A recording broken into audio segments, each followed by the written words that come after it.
On the night of July 22, 2013, 16 terrorists armed with guns stormed the Nanga Parbat base camp and left behind a trail of blood, causing outrage across many different countries as well as a manhunt for those responsible that went on for 2 months. I must warn you, the story I have today is brutal and touches on more sensitive topics like murder and war, but I still think it's important to cover. It's a tale like no other.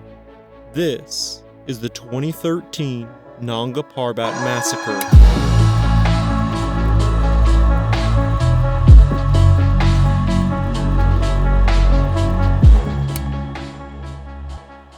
Mountaineering. We all know that climbing high-altitude peaks is not the safest of activities to participate in. From unstoppable avalanches to hidden crevasses or even deadly injuries, the risks are well known in advance.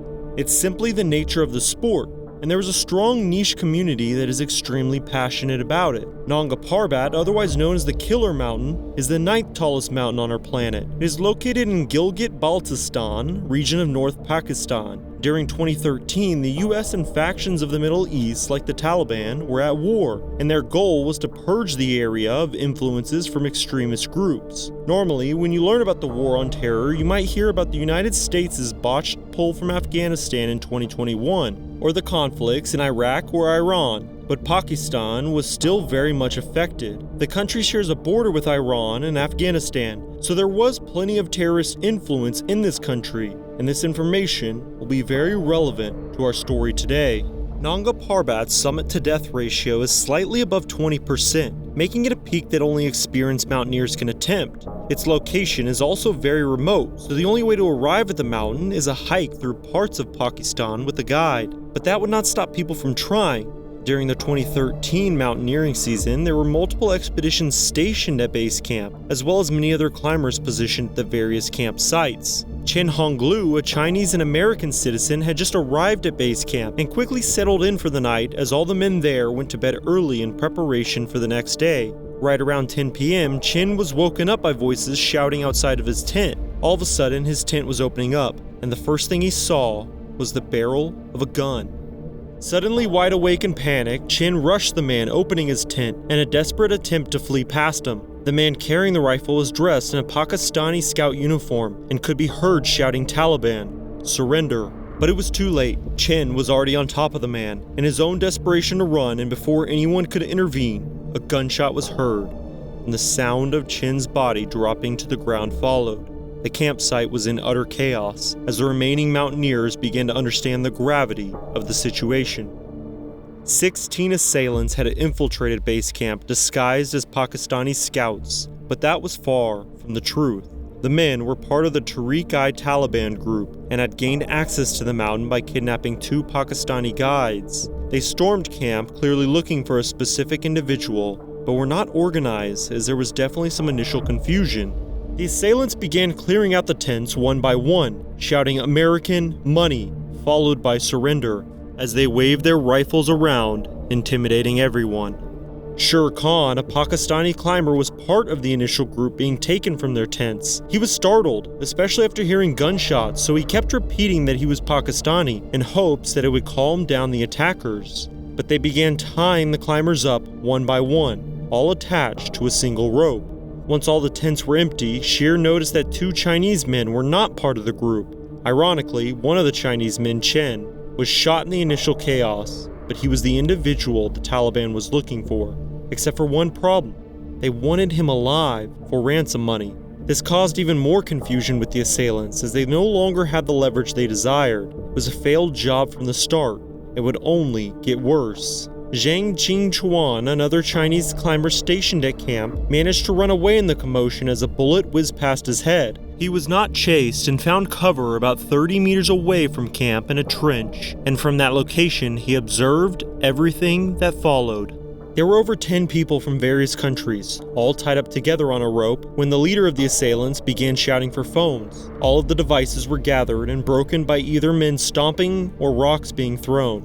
At the same time, all of their passports and easy-to-grab cash was taken from them, making the climbers think that this was just a robbery. That was until Sher Khan and 2 other climbers from Hunza were untied and separated from the main party of the group. They were given firm instructions to keep their mouths shut and heads down. All the other climbers still tied up to the main line were instructed to look up at the mountain. Shear glanced up at a Ukrainian man with a desperate and terrified expression on his face. A strong knot formed in his stomach as he looked back down, feeling helpless. As soon as he looked away, the gunshots started, each one causing Shear to flinch, thinking he might be next. It lasted for only a few seconds, but it felt like hours, and once it was over, 11 bodies laid in front of him. The man that was leading the small terrorist group could be heard shouting stop. Shear would never forget what followed next, as the man pulled out his pistol and walked up to each body, placing another bullet in their skulls. It was brutal and sickening. The kind of stuff you see in a movie.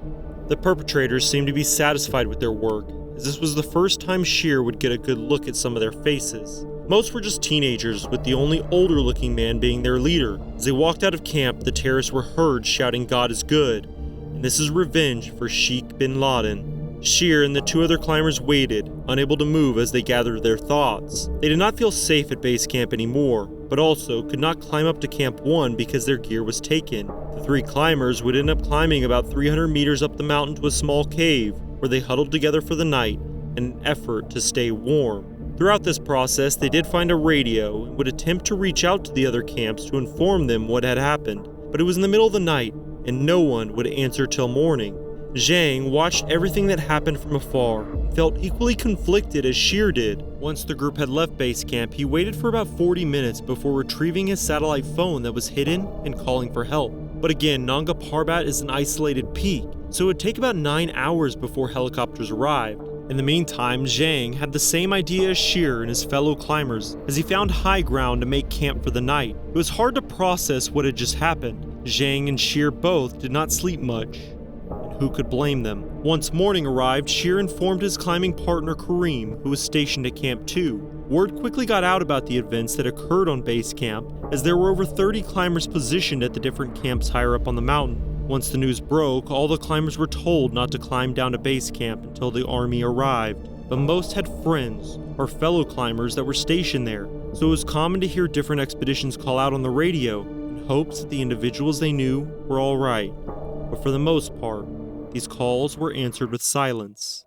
After a few hours, the Pakistani government stepped in and facilitated the aftermath. Those on the mountain were brought down and evacuated overnight. The foreigners would be placed in hotels as they partnered with their own countries to travel back safely. The crime scene was a brutal sight to behold, as 11 bodies lay sprawled out at the base of the mountain. Bullet shells were found all over the ground, and blood stained the grass. When a mountaineer dies from the brutality of Mother Nature, it was accepted as part of the risk, but this was different. This was caused by other men. Over the next 2 months, a manhunt was held to find those responsible and hold them accountable. It was learned that the assailants hiked 5 hours to a remote village after the massacre and ditched their uniforms right before dispersing. It took 4 days for the Pakistani government to identify all terrorists involved.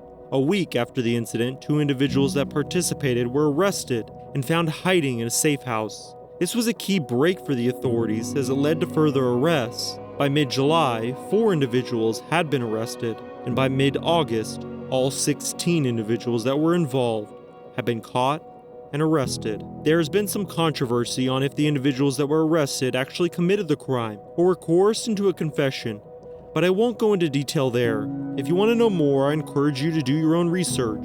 Interestingly enough, though, 2 years after the incident, there was a prison escape where 2 inmates involved managed to evade authorities. There is not any further information if they were recaptured, but it is a scary thought of them running free.